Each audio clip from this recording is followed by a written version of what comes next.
The worst thing America could do is cut themselves off. But I don't really see any danger for Bitcoin and Lightning. I do see, though, danger in investors or people buying these other tokens. Like you said, there's always this other new layer two in these other areas. And with tokens and teams changing their narrative every 4 years, that's going to hurt a lot of people, I think, and that's just unfortunate. But that's natural selection, right? When you're in the jungle, like, you either live or you survive. So don't choose the wrong asset, I guess.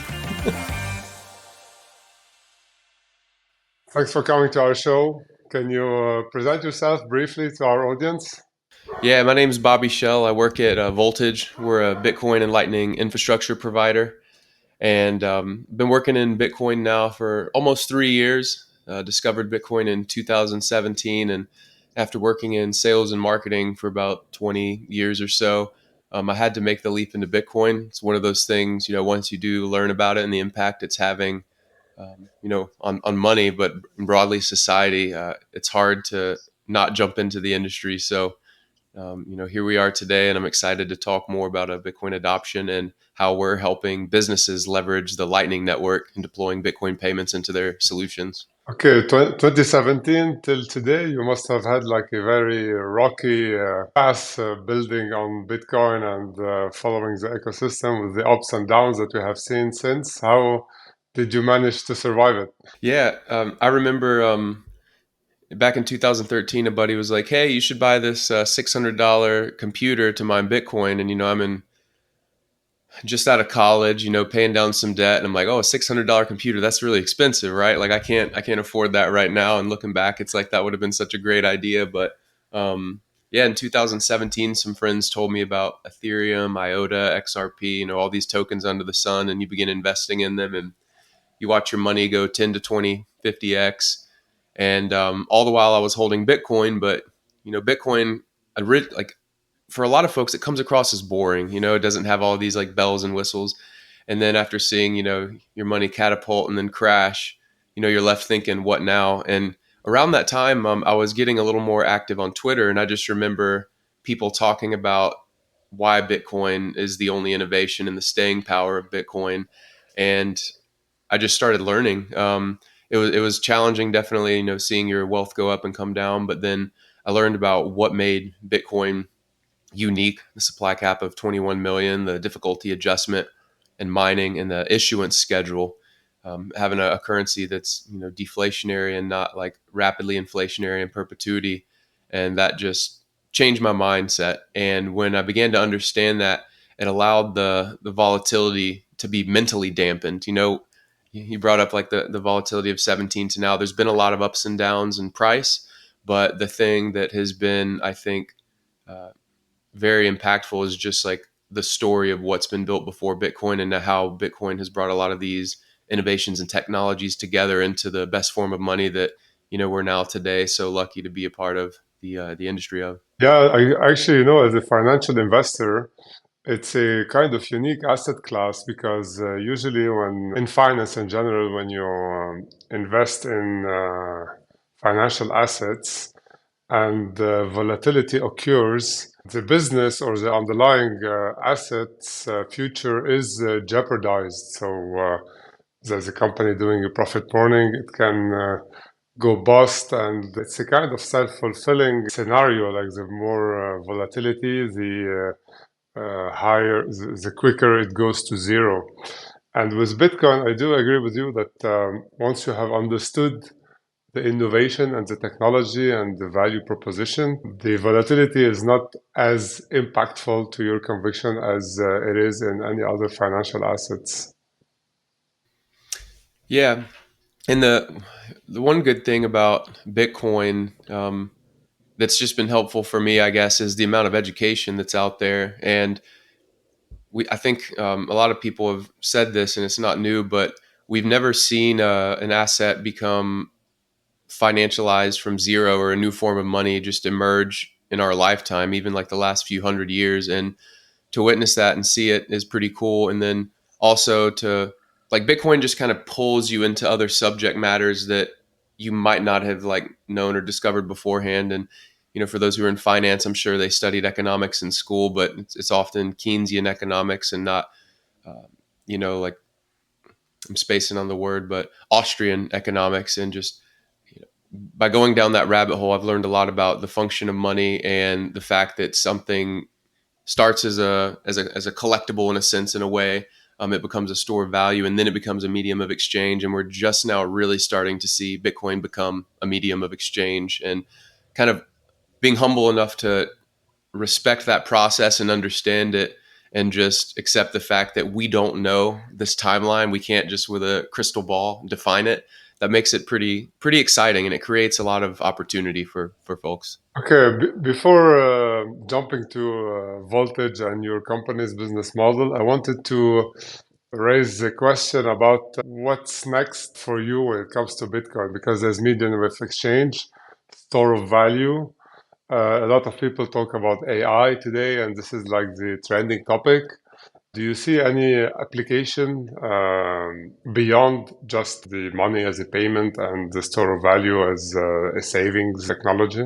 Yeah, you did bring up AI, and that's the hot topic where a lot of money's flowing. And the interesting thing I think about Bitcoin and Lightning, which really has my attention, is how Bitcoin plays a role in AI. And what's going on right now is the ability to give AIs or LLMs just autonomy and the ability to make payments as they need. So, right now, for the average user, if they use ChatGPT or Midjourney, you're typically doing one thing. So let's go with ChatGPT because it's text. It's like fairly straightforward for a user. They might type something in, a question, or ask the LLM to write something for them. It's a general model. It doesn't have a very specific and intentional use case beyond answering general things. There are other LLM models out there which are more challenging for just an average person to get access to. But if you're a developer, you can go out on the web and download and run very specialized large language models, and they're more accurate, and they have better data sets, and they can be more intentional and deliberate with answers. So imagine a world where there's thousands of these LLM models, and they all have one very specific and intentional use case. Whenever you go to pay and use that, um, you can then tell that LLM, I need to also cover the scope of A, B, C, and D. That LLM model can go out to other models and pay to use those other models' compute. So behind the scenes, all of these AIs and LLMs are working together to create the results you want. And there's organizations out there building the technology that empowers these AIs and LLMs to do that. And that's why I joined Voltage. For one reason was because making Bitcoin programmable and taking it beyond a store value is what's going to, I think, accelerate adoption, and not just from an individual level, but a business level, because businesses are always looking for ways to vertically integrate, solutions, or to just become more efficient with how they're running operations. So the fact that Bitcoin can make a business more efficient from a technology perspective, but also allow them to have cost savings and reduce wasted human capital, is pretty exciting. And I think that's going to be the thing over the next 10 to 20 years that's going to really excite people.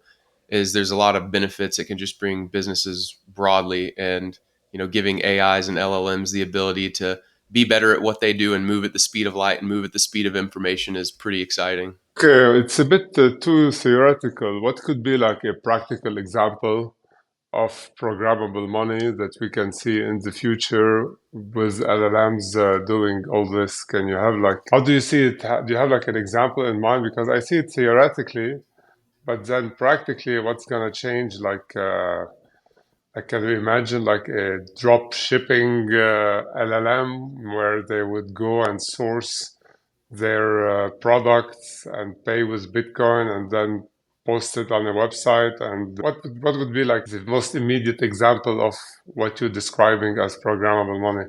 Yeah, that's a good example. Someone could do that.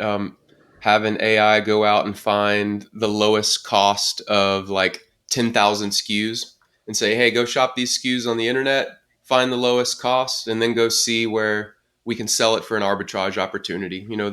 That's very popular. People that go on eBay, sell on Amazon, buy it at Walmart, sell it on eBay, whatever it may be. But something more practical that's actually being done today is monetization of APIs, and just allowing computers to pay per API call. so that they can instantly settle via microtransactions or via AI accessible endpoints. And there's an organization that already does this. They're called Sulu. If you spell it out, it's SULU. And they have over 110 API endpoints that are able to monetize. So one example is like in broadly crypto, there's a token called Brave New Coin, and it's essentially like a crypto market data API, and they enable people to pay directly via Bitcoin and Lightning, and they monetize their endpoints on a pay per use basis. And you know, a lot of this stuff I don't think necessarily is going to be in the hands of consumers. You raised a good example of how you might, automate doing arbitrage online via e-commerce, but a lot of the web and the things that happen on the internet are done via APIs. So like 84% of traffic on the internet or so are API calls and just computers communicating with each other. So I think a lot of these Bitcoin and Lightning Network use cases will be done in an enterprise fashion. But yeah, I mean, as far as an individual, though, if someone practically wanted to walk away today and say, hey, how can I use streaming money, for instance, over the Lightning Network? I'm a musician. There's a website called Wavelake, WAVLAKE, and it allows you to stream musicians' money while you listen to them. So typically in the Spotify model, the artist might make 30%, Spotify takes the 70%, and you pay a flat fee of, $13 or so, $15 a month. Well, with Wavelake, what you're able to do is when you listen to music, you can stream fractions of a Bitcoin to the artist or to whoever makes this music. And what's great about this is, as an artist, when I upload a song, I could say, give me 70% of royalties, give my mixing engineer 25%, and give our graphic designer 5%. And when you, as a listener, let's say you tip me 3,000 sats in Bitcoin, so fractions of a Bitcoin, it'll immediately divvy that to the appropriate users and send it to them. So this is kind of a minimum viable product that can be used on the web today for folks.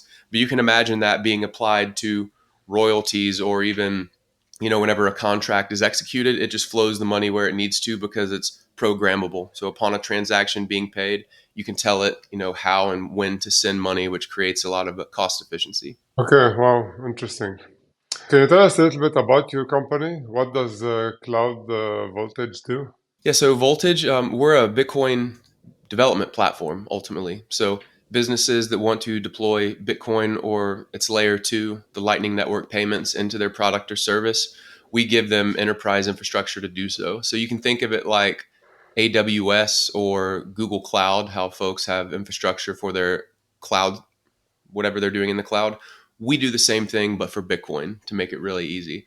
And we allow folks to spin up production ready Lightning nodes or Bitcoin nodes very quickly. And it just gives a plug and play design where the infrastructure is ready within 2 minutes. You can plug it in and you can begin testing and seeing how your product will work and integrate with Bitcoin before deploying it into production for your customers or business partners to use. Okay, and what are the typical clients that you have?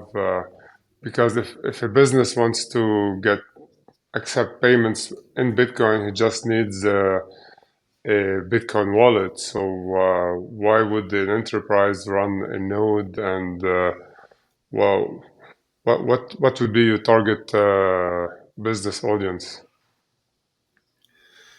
Yeah, so on our website, we've got some of the industry leading companies we serve. So we serve Fidelity Investments is one.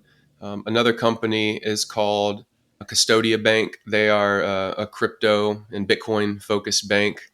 We also work with organizations like Blockware Solutions that enable mining so that users can withdraw via Lightning, and some different exchanges like Paxful or Yellow Card that serve different parts of the world. And there's companies that do even more kind of cutting edge, unique use cases that are outside of standard payments like an exchange or a money transmitter. So one is the Bitcoin company. They allow you to buy gift cards with Bitcoin or Lightning and then use those gift cards globally. There's companies like Sonoda, where typically in the energy industry, whenever a bill is due, it's due 30 to 45 days after the energy has been used. So this puts energy companies in a really tough position where they're always, waiting for funds to come in. And what Sonoda has done is they've made it so you can pay for energy in real time as you use it. So they're solving a massive problem for the energy industry. They're a customer of ours, and there's many other use cases. There's a company called Vita who's leveraging AI today for small businesses. So whenever you call into a small business and you're say have a ticket system, you can have the AI speak to the person on the phone and quickly find answers. And on the back end, it's leveraging Bitcoin and the Lightning Network for their platform. So there's a lot of unique use cases in the legacy business world and with new software being built to solve problems that were not able to be solved before. So correct me if I'm wrong. From my understanding, is basically you are allowing enterprises to operate their own Lightning wallet or Lightning payment system without depending on a third party, an existing Lightning payment wallet or payment solution, correct? Yeah, so yeah, you asked that question a little earlier. Why would they use a service like this versus just a traditional wallet? So like a standard wallet that you might spin up on your phone, or even using Coinbase custody, for instance. That's one way you could approach it. A lot of businesses, what they want to have is the ability to leverage open source software and build something custom for their business rather than just having like a wallet built in. And the unique thing about what we do is we enable the ability to spin up Bitcoin nodes and Lightning nodes with SOC 2 compliance, which is a pretty important thing for institutions and businesses that want to meet security standards for deploying into their software. But another key thing about Voltage is we're interoperable and we can connect and work with other open source software. Where whenever you're working with another wallet provider, they might just have the ability to add a wallet. They don't have some of this programmability function that we're talking about. So without getting too far in the weeds, a lot of businesses want the ability to create a custom experience or leverage the Lightning Network as well to craft whatever they're desiring to build for their business model. Okay, and why did you choose specifically Lightning? Why not other layer 2 solutions on Bitcoin and you let the clients choose which one they want to go with? Yeah, so a lot of these new layer twos on Bitcoin are just starting to pop up, within the last 6 months to a year. Lightning has been around for quite some time. It's almost like as Roy from Breeze said, it's like the language in between all of these new technologies like eCash or Fedimints and Bitcoin and the Lightning Network.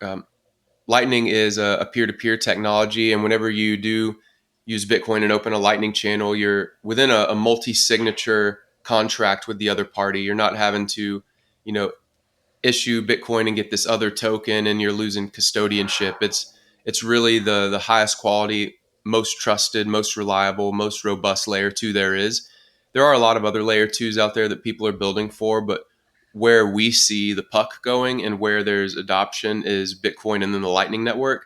And then what we believe that we're going to continue seeing unfold is other layer twos will be built, but they will leverage the Lightning Network as the communication layer to get funds into their layer two. And then we'll see, layer threes, which is a kind of a loosely defined term. There's a lot of different ways people view layer threes, but Lightning will be the way in which Bitcoin transmits and communicates to higher layers up as the technology stack gets built out. But isn't it about transaction fees at the end? And because what we have seen on the Ethereum blockchain, we had these layer twos, one after the other coming on. And as soon as one becomes popular, it becomes highly costly to transact on it. And then someone comes in and brings a small tweak, sacrifices one item to for the benefit of another, and then everybody rushes to this new layer two and so on. Plus, they issue their own token. So if you have a strong incentive to move there, don't you see it's gonna happen the same on the Bitcoin network? Like we're gonna have like more and more casino innovations, I call them, because at the end we have seen on the Ethereum blockchain so many layer twos, but none of them have really had a sustainable lifetime. And why Lightning isn't like the first equivalent of layer two on the Ethereum blockchain, and it will die by hype of the other layer twos. Yeah. Um, so if anyone wants to kind of catch a long quality answer to this, they should listen to Ryan Gentry, Alan Farrington, and Drew Bansall's talk at Bitcoin 2023 called the Bitcoin Stack. But a lot of these other crypto blockchains, they started backwards. You know, Bitcoin started as the best form of money, the base money, digital money of the internet and for the world. And then they're building tech on top of it. You know, that they started with the most robust and secure method, and then they're building the layer twos where a lot of these other chains they focus on speed out of the gate, but then they can still get like clustered and convoluted and become expensive. And now Ethereum's building out all of these layer twos, but there's not really an incentive on these layer twos to be used long term or to scale. And with the Lightning Network being a peer to peer network, every economic actor within the network is incentivized to take rational behavior. So if you move your fees up too high, people are just going to route around you and use a lower cost method. And if you charge too low, you're not going to be able to sustain running your node and paying the economic cost of opening and closing channels. So this is why we've never seen fees on the Lightning Network balloon and go crazy. And that's why the game theory of it is it could never end up like these Ethereum layer twos. Now, there's always security things that need to be thought out and handled, but we're going to continue to see, I think, tons of Ethereum layer twos, Solana layer twos, and all these folks competing, but their base form of money is not Bitcoin, and it will never be comparable to Bitcoin. That's why there's always going to be a new fund, a new venture investment, a new layer two that people are bouncing around and using, and that's really the short answer. But I would listen to the talk from Bitcoin 2023 called the Bitcoin Stack with Ryan Gentry and Alan Farrington. It kind of knocks this out of the park and just kind of destroys the base case for ETH, Solana, or any other token. Okay, I'll have a look at it. What if that's not the danger? What do you think are the dangers for the Lightning Network or for the future of the Lightning Network? Danger. I don't even know. Like for like myself, I would think about regulation. The past months, we have seen a very strong regulatory pressure on layer two Lightning operators, and there's a lot of Lightning wallet operators that closed their US based operations. And as we're going forward, it more and more looks like to operate any Lightning network intermediation business, you would need a money payment license with all the hurdles that you don't have on the Bitcoin network. Yeah. And I mean that's not really a danger of Lightning. It's a danger for America cutting themselves off from the financial system. So yeah, you know, whenever there's not regulatory clarity in America, people flee because they don't want to be arrested and put in prison. But you know, does it hinder Bitcoin? No. Does it hinder the Lightning Network? No. Um, but I would say I think the danger for America is not embracing it. And what's really interesting is Donald Trump being a pro Bitcoin candidate and saying, I will protect your right to sovereignty, holding your own keys, running your own node. That's been a big game changer. And what's fascinating is, you know, Biden, the CFTC, the SEC, they've done nearly everything in their power to cripple and hinder our industry. And the fact that after Trump comes out pro Bitcoin, the Biden administration then starts letting off the gas and they're allowing the Ethereum ETF and they're allowing a few other things to happen. It only makes sense. You know, Bitcoin is not political by nature, but it will become a political issue and it already has. And that's just something that's going to continue to unfold. And at the end of the day, every country, every individual is going to be forced to embrace it. It's kind of like Saif Dina Moose said. It's like if you ever didn't want to use gunpowder, you might have not used it for a while, but at the end of the day, you're going to be forced to use it. And it's kind of the same thing with Bitcoin.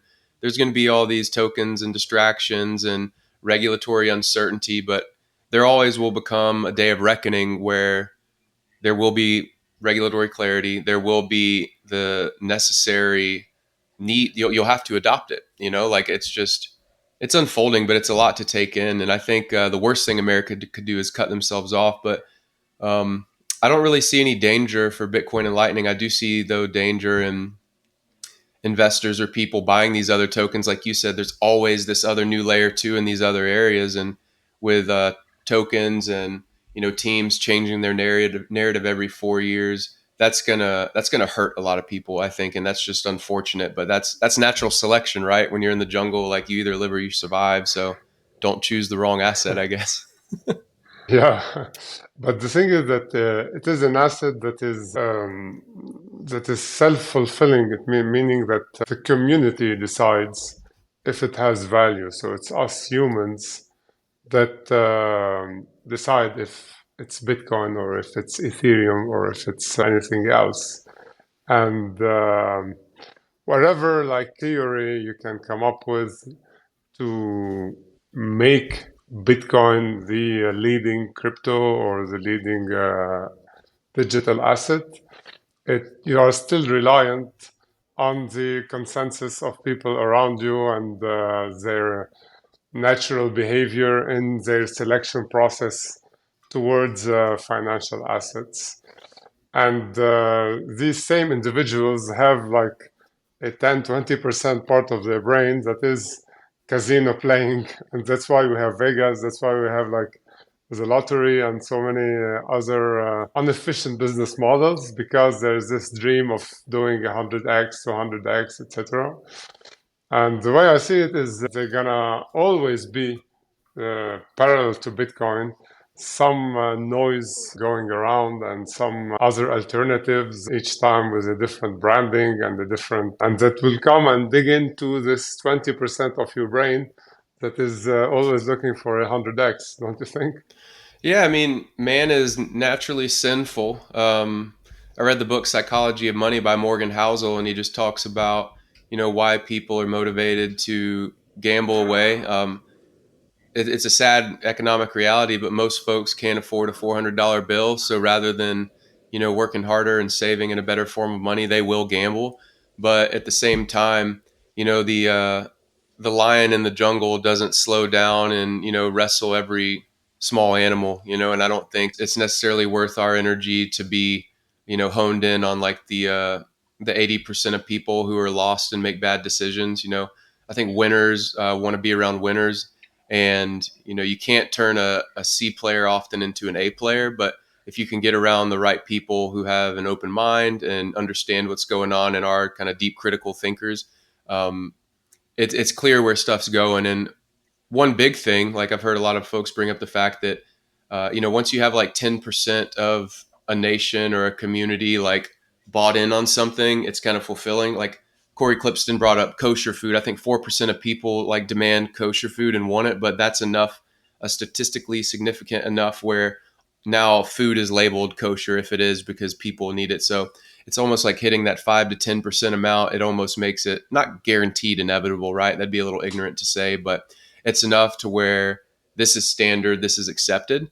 And yeah, as far as people being a degenerate, gambling, a lot of folks will do that. But then again, it's like man's broken, man's sinful, and those men can do those things, right? Like I'll just keep saving in a better form of money and build the stuff that the world needs, and operate with values, and just I think be the man the world needs, I'd say. But yeah, there's always temptation to do bad stuff for sure. I like the lion analogy. Talking about building and going back to the volatility of Bitcoin, how do you manage to build a company on Bitcoin with an underlying that is so volatile and so with cycles that are so extreme? When Yeah. in any business model that you operate, you have like very good cash flow projections and earnings projections, and you can like project your future if things go well.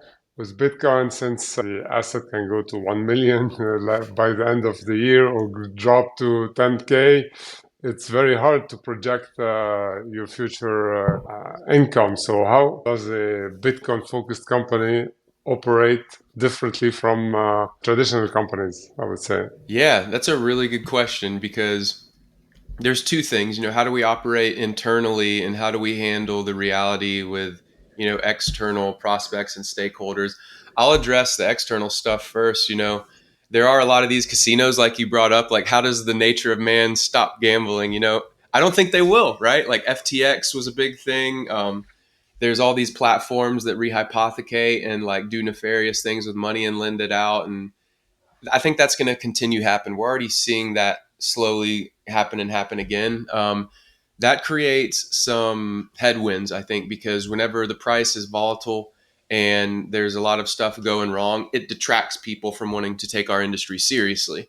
But on the other side, with the upward price movement, that attracts a lot of people to take it serious. It's always interesting how the average user, when they see the price pump, they want to buy it, but whenever it's incredibly low, they're like, I don't want to touch that thing with a 6 foot pole. Well, it's like, well, that's where the gains are made. And as far as an internal company, you definitely have to keep cash on hand. We're not a company that's just like all in on Bitcoin and we don't hold cash. We have day to day expenses we have to pay with dollars, and we have payroll, so we do keep cash, but we also have a Bitcoin treasury strategy. We have to have Bitcoin to operate our Lightning nodes. So whenever there's opportune times, we acquire Bitcoin. We're not really a net seller of it because long term, a Bitcoin is like the lifeblood of Lightning functioning and our business functioning as well to offer our services. But we do have to be mindful of the fact that if we're going to deploy capital into Bitcoin, we need to be ready to hold it for a longer time frame because there is short term volatility. And the last thing you want to do is an early stage company is to deploy funds into Bitcoin and then have to sell it at a 30% loss. So just being mindful of burn rate, how much runway we have, and holding Bitcoin long term. So it's a dance for sure. Yeah. Okay, good luck with this dance, and thanks a lot for sharing with us all these insights. Feel free to give me a buzz the next time you have anything to share with our audience, and good luck with building on Bitcoin. All right, thank you for having me on. I appreciate it. Take care.